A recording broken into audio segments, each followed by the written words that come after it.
இந்திய ராணுவம் ஆபரேஷன் சிந்தூரை தொடங்கி பாகிஸ்தான் மற்றும் பாகிஸ்தான் நிர்வாகத்தில் உள்ள காஷ்மீரில் உள்ள 9 தளங்களை தாக்கியுள்ளது. இந்திய தாக்குதல்களில் குறைந்தது 26 பேர் கொல்லப்பட்டதாகவும் 46 பேர் படுகாயமடைந்ததாகவும் பாகிஸ்தான் கூறியது.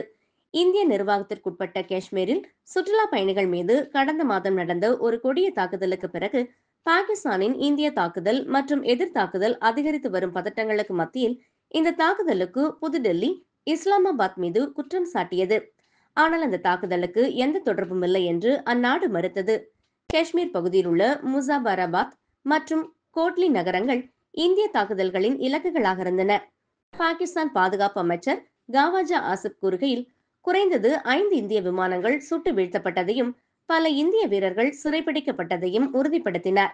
கடற்படை மற்றும் விமானப்படை இணைந்து ஆபரேஷன் சிந்தூர் என்ற ஸ்ட்ரைக் நடத்தப்பட்டது.